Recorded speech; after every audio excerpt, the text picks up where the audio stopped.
Эзотерика – совокупность знаний и сведений, недоступных непосвященным, несведущим в мистических учениях людям, а также особых способов восприятия реальности, которые имеют тайное содержание и выражение в психодуховных практиках.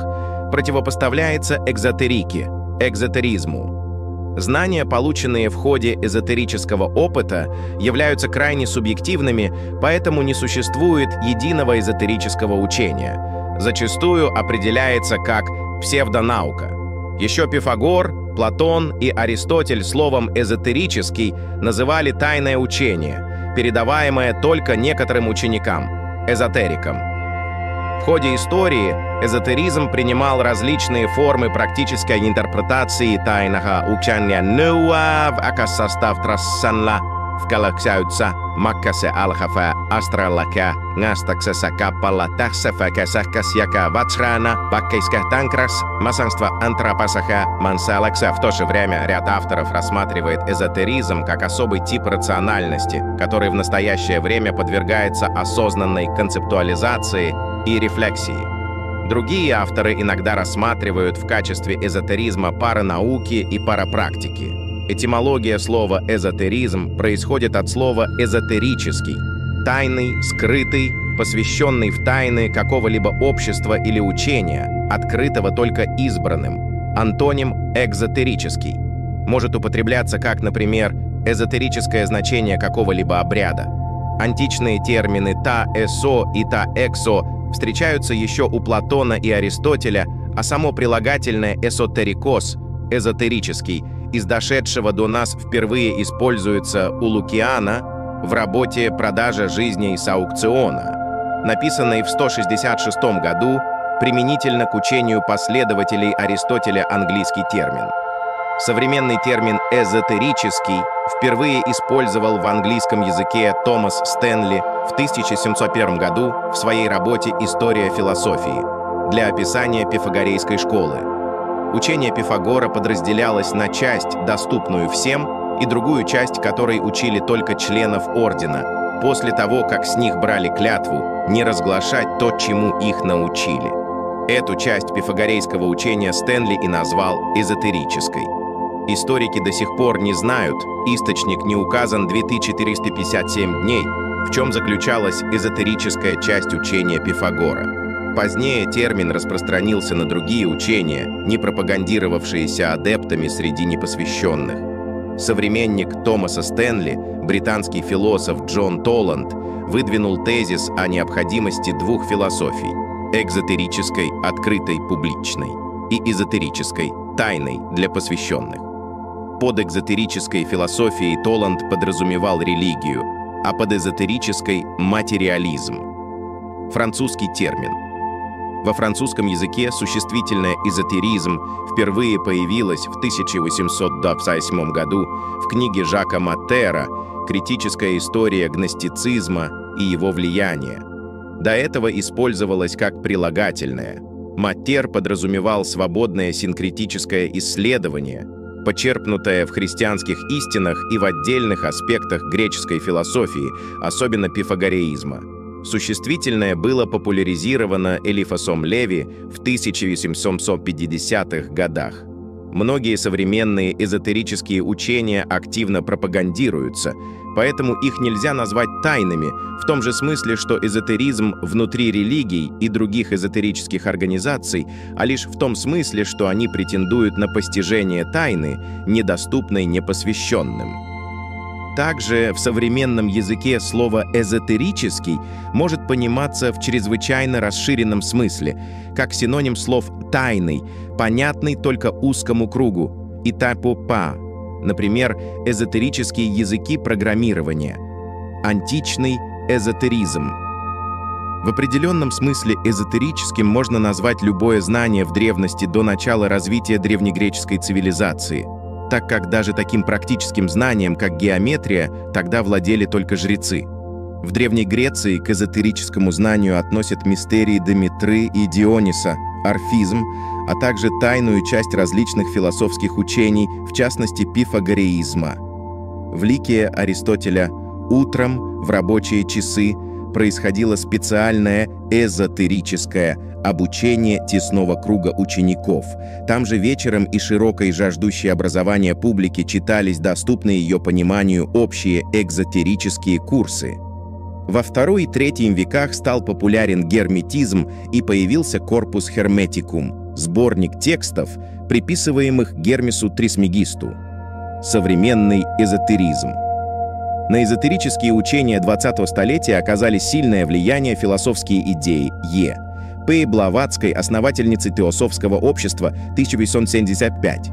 Философ и эзотерик Рудольф Штайнер, вначале тесно сотрудничавший с Теософским обществом, позже создал альтернативу антропософию и антропософское общество.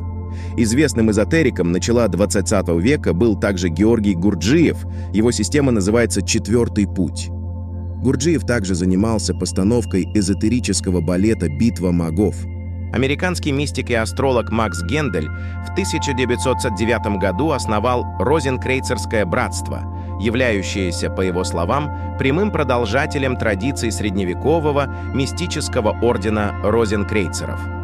Братство заложило основы эзотерического христианства и астрологии в США. В 1934 году в Лос-Анджелесе философ-мистик Мэнли Палмер Холл основал некоммерческую организацию «Философское исследовательское общество» с целью изучения религии, мифологии, метафизики и оккультизма. В обществе имеется библиотека на 50 тысяч томов, коллекция произведений искусства и редких книг. Общество проводит лекции, семинары, издает книги и ежеквартальный журнал «Свою эзотерическую систему», создали также художник и путешественник Николай Рерих и его жена Е.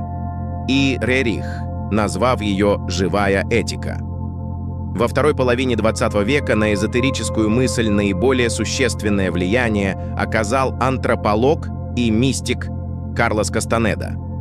В то же время исследователи считают, что современный эзотеризм неправомерно разыскивает свои истоки в раннеисторических, первобытных языческих и мифологических взглядах человечества.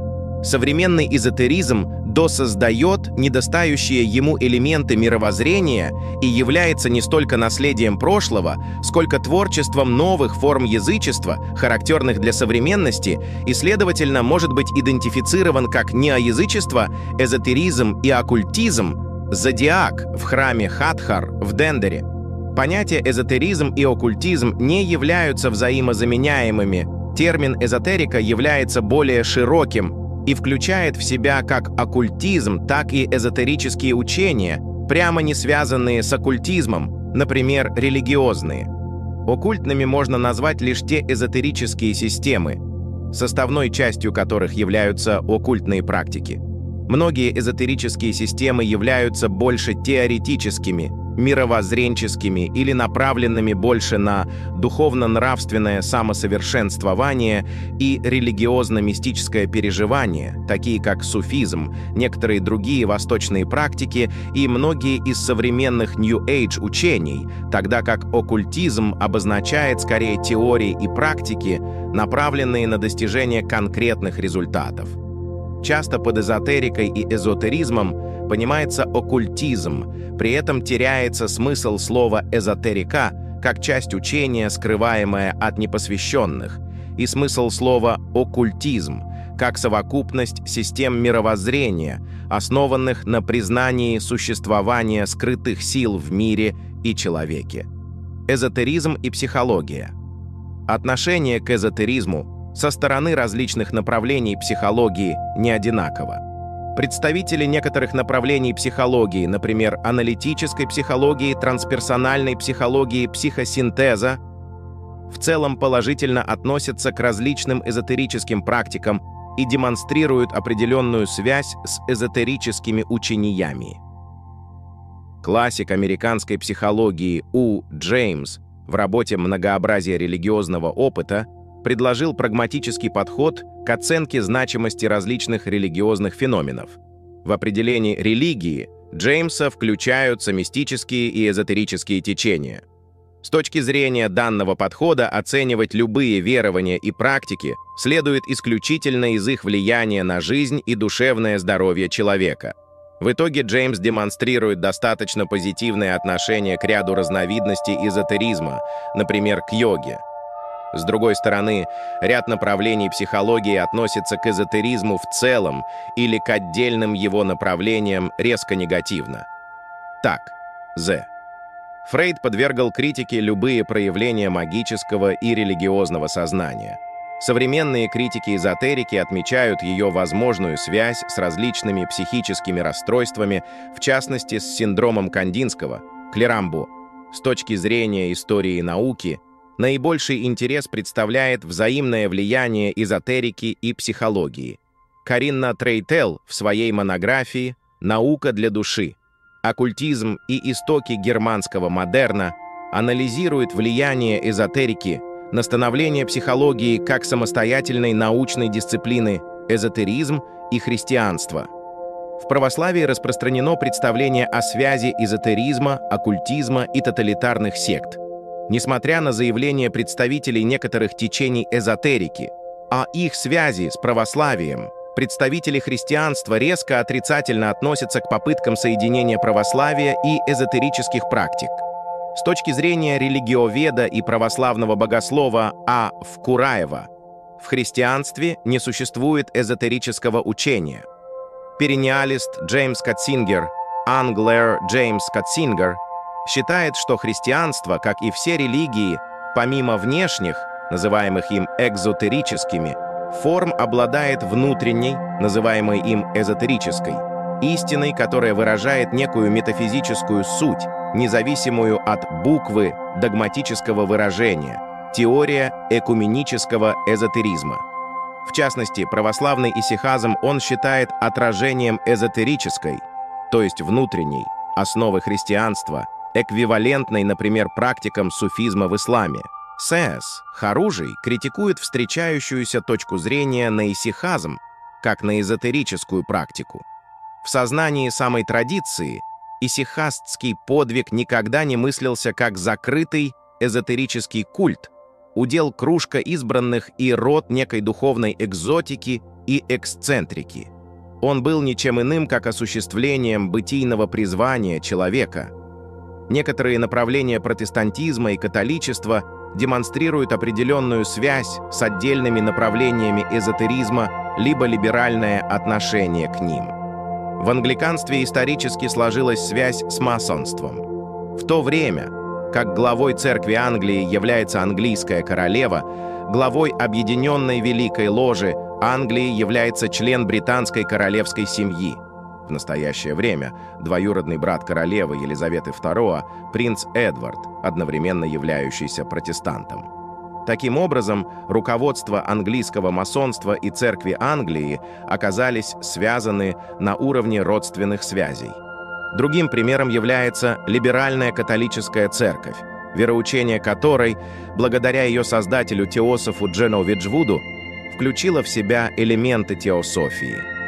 Религиовед П. И. Пучков относит либеральную католическую церковь к маргинальному католицизму, однако он указывает, что положение этой организации в классификации конфессий является неопределенным, и некоторые религиоведы относят ее к неримским католикам или синкретическому движению «Новый век» – эзотеризм и наука.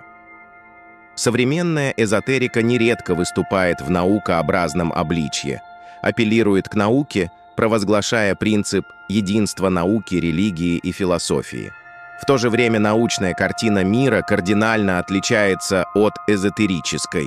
Представление эзотерики по основополагающим проблемам происхождения мира, жизни, человека, космологии, биологии, палеонтологии и других наук находится в противоречии с научными данными. В отличие от науки, эзотеризм не ведет поиск решения проблемы, а предлагает ответы изначально, а метод эзотеризма научно не воспроизводим и не может быть рационально доказан. Эзотеризм и общество. Различные авторы неоднозначно оценивают влияние эзотеризма на общество. В. Кучурин отмечает благотворительную деятельность масонства в XVIII-XIX веках. Ю. Ермолина оценивает магию, определяемую ей как форма эзотерической культуры, в качестве важнейшей составляющей русской национальной культуры и связывает рост интереса к эзотеризму тем, что традиционные религии не в состоянии полностью удовлетворить потребности людей в духовном спасении. Некоторые авторы положительно оценивают значение эзотеризма в истории науки. Корина Трейтл говорит о влиянии эзотеризма на выделение психологии как самостоятельной научной дисциплины, а также на таких авторов, как Карла Густава Юнга и Зигмунда Фрейда. Английский историк культуры Ренессанса Фрэнсис Йейтс считает, что герметико-каббалистическое мировоззрение способствовало переходу науки на путь служения человечеству. А американский историк-медиевист Лин Торндайк отмечает тесную связь между историей некоторых направлений эзотеризма и экспериментальной науки с античности вплоть до средних веков. Широкая популяризация со стороны СМИ деятельности представителей оккультизма и парапсихологии и соответствующих представлений – астрология, колдовство, порча, сглаз, экстрасенсорное восприятие, биоэнергетика – способствует формированию магического мышления, создает благоприятную почву для деятельности деструктивных религиозных сект и приводит к росту психических расстройств с религиозно-мистическими переживаниями. Важно понимать, что эзотеризм не является монолитным учением, а представляет собой разнообразие течений и направлений, каждая из которых вносит свой вклад в общий культурный и духовный ландшафт. В современном мире эзотеризм может выступать как мост между наукой и религией, предлагая новые формы синтеза знаний и способы понимания мира. Эзотеризм остается важной частью духовной жизни многих людей, предлагая пути к самопознанию, гармонии и пониманию глубинных законов Вселенной. Вне зависимости от внешних вызовов и критики, он продолжает вдохновлять исследователей, искателей и всех, кто стремится к глубинному духовному развитию,